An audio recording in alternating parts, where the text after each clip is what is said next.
HSC পরীক্ষা শেষ। এখন ১ বছর গ্যাপ নেব, তারপর বিদেশ পড়ার প্রস্তুতি শুরু করব। এইচএসসি শেষ হওয়ার পর এই সিদ্ধান্তটা অনেক শিক্ষার্থীই নেয়। কিন্তু প্রশ্ন হলো, ১ বছরের গ্যাপ নেওয়া কি সত্যিই ভুল? উত্তর হলো না। ভুল গ্যাপ নেওয়ায় নয়, ভুল হলো পরিকল্পনাহীন গ্যাপ নেওয়ায়। বিশ্বের অনেক বিশ্ববিদ্যালয় এবং স্টাডি অ্যাব্রড বিশেষজ্ঞরা গ্যাপ ইয়ারকে নেতিবাচকভাবে দেখেন না, বরং তারা জানতে চান এই সময়টা আপনি কিভাবে ব্যবহার করেছেন। যদি এই ১ বছরে নিজের দক্ষতা বাড়ান, আইএলসের প্রস্তুতি নেন, বিশ্ববিদ্যালয়ে নিয়ে রিসার্চ করেন, নতুন কোনো স্কিল শেখেন, কিংবা নিজের লক্ষ্যকে আরও পরিষ্কার করেন, তাহলে সেই গ্যাপ ইয়ার আপনার প্রোফাইলকে আরও শক্তিশালী করতে পারে। কিন্তু যদি এই ১ বছর শুধু দেখি কি হয় ভাবতে ভাবতেই কেটে যায়, তাহলে সেটাই সমস্যার শুরু। কারণ বিদেশে পড়াশোনা একটি সিদ্ধান্ত নয়, এটি একটি টাইম লাইন।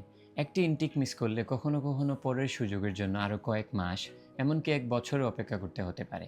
তার উপর আইএলসের প্রস্তুতি, বিশ্ববিদ্যালয় বাছাই, স্কলারশিপ রিসার্চ, অ্যাপ্লিকেশন এবং ভিসা সব কিছুই সময় নিয়ে করতে হয়। তবে আরেকটি বিষয় অনেকেই বুঝতে পারেন না, শেখারও একটা গতি আছে।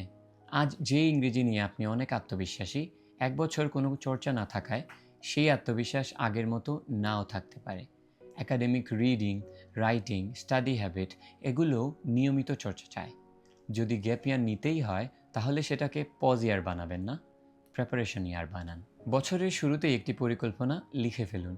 কখন আইএলস প্রস্তুতি শুরু করবেন, কোন কোন দেশের বিশ্ববিদ্যালয় নিয়ে রিসার্চ করবেন, কবে পাসপোর্ট করবেন, কোন ইনটেক ধরতে চান, বছরের শেষে নিজের সিভিতে নতুন কী যোগ করতে চান, তাও এই ১ বছরের পরিকল্পনার মাঝে নিয়ে আসুন।